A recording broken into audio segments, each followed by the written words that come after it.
लोग सलाह दे रहे हैं कि ये बीएड कर ले, डीएलएड कर ले, और ये कुछ लोग बोल रहे हैं कि पीएचडी कर ले, लेकिन इसको जो है कि मेडिकल के फील्ड में उतना इंटरेस्ट नहीं है। तो ये आगे जी। अपने करियर को किस तरीके से देखना चाहती है, थोड़ा सा इसको बता दें, और आप पहले कुछ पूछना चाहें तो वो भी पूछ भी सकते हैं सर।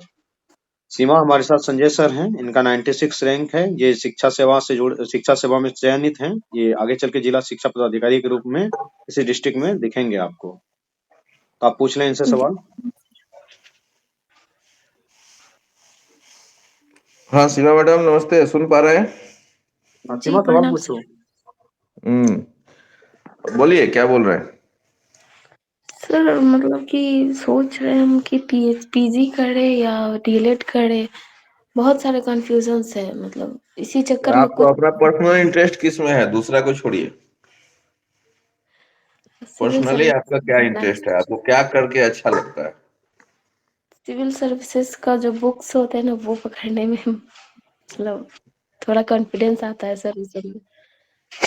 सिविल सर्विस इतना मुश्किल नहीं है, आप कर सकते हैं अगर आपके अंदर इच्छा है तो। बस कुछ चुनौतियां हैं सिलेक्शन के बाद में भी, वो स्वीकार करना चाहिए। और बाद में कहीं ऐसा ना लगे कि आप मतलब काश उस टाइम ऐसा सोच लिए होते तो ऐसा होता। तो इसलिए जी थोड़ा सा देख लीजिए। और सर। दूसरे के उस पे सलाह पे नहीं आना है। मैं एक उदाहरण से अपने बात को और बेहतर स्पष्ट करूंगा कि अपने यहाँ परिवार में या रिश्तेदार में या समाज में सलाहकार और डॉक्टर की कमी नहीं है। आप एक बीमारी बताएंगे, 10 गो लोग दवाई बता देंगे, 10 गो उसमें आयुर्वेद से लेकर होम्योपैथ से लेकर पता नहीं क्या क्या बता देंगे। तो उस पे उतना नहीं जाना है, आपको खुद डिसाइड करना है। आपका अपना जीवन है कि आपको क्या बेहतर लगता है और क्या करने से बेहतर रहेगा। तो सिविल सर्विस के बारे में कुछ भी अगर जानना चाह रहे हैं तो मैं हूँ, रुपेश सर हैं, स्वागत है। और जी कुछ अलग फील्ड है तो आप उसके बाद कोशिश करेंगे। देखो सीमा, ऐसा है ना कि पहले अपने इंटरेस्ट को तुम देखो कि इंटरेस्ट तुम्हारा कहाँ है, किस फील्ड में है, क्योंकि तुम जस्ट ग्रेजुएट हुई हो। ठीक है, यहाँ पे तुम इस प्लेटफॉर्म पे देखो, जैसे कि संजय सर हैं, उत्तम सर अभी जस्ट जो है कि इंटरव्यू दे के आए हुए हैं। आदित्य, ये हमारे दोस्त हैं, ये कई सारे मेंस वगैरह लिख के बैठे हुए हैं। तो इतने लोग गाइड करने के लिए, कार्तिकेयन सर आते हैं, कितने लोग आते हैं। तो तुम जो है कि सबसे पहले इस चीज को तय करो कि तुम्हारा दिल क्या चाहता है। सामने वाला क्या कर रहा है, नहीं कर रहा है, उससे मतलब नहीं है। ठीक है। तो उसके बाद हम लोग हैं ही, कहीं नहीं जा रहे हैं। डेली क्लासेस किसी ना किसी फॉर्म में होती ही हैं, और जब भी बच्चे का कोई डाउट आता है, क्वेरी आता है, तो वो आप यहाँ भी पूछ सकते हैं, या हमको पर्सनली मैसेज भी कर सकते हैं कि सर बात करनी है, तो वो भी आपको हम बात करवा देंगे। ठीक है। जरा सा भी चिंता नहीं करना है, बिल्कुल 2 4 10 दिन समय लो। संजय सर ने जैसे बताया कि बिल्कुल ही आसान है, वो टफ नहीं है, सच में टफ नहीं है। कोई भी काम करना उतना टफ नहीं है, बस उसमें इंटरेस्ट होना चाहिए। ठीक है। एक दिन जी 2 दिन समय लो तुम आराम से, और फिर सोचो, और फिर बात करना, कोई दिक्कत नहीं है, हम लोग बात करने के लिए बिल्कुल तैयार हैं।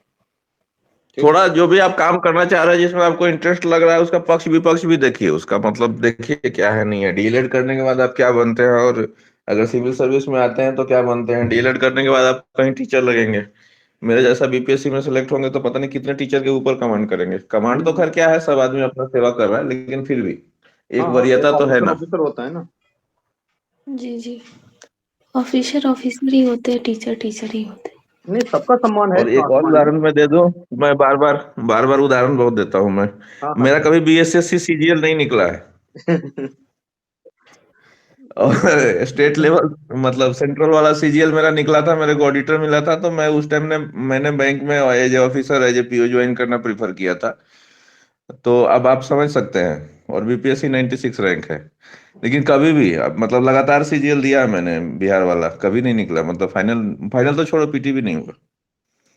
तो अलग अलग अपना कमजोरी है और अपना मजबूती है, हाँ, अपने उस चीज को देखो ना। स्ट्रेंथ और वीक पॉइंट है। तो आप थोड़ा खुद चिंतन मनन करें और फिर बात करें, हम लोग उपलब्ध हैं, कोई दिक्कत नहीं है। और कोई किन्हीं का सवाल? Thank you sir. Welcome. Hmm, Sanjay sir, जी। ए, हमारे परम मित्र उत्तम जी आज आए हुए हैं इंटरव्यू देके। कल ही आए हुए थे, तो कल थे नहीं आप, तो सोचे कि अब बातचीत हो जाए। ये तो आप तो इनको पहचानते ही हैं। हाँ, उत्तम सर उस दिन क्या बोलते हैं, हाँ ग्रुप आते में रहते जुड़े हैं। थे। हाँ जी। तो बताइए उत्तम जी, कैसे हैं? संजय सर से थोड़ा भेंट मुलाकात होगा।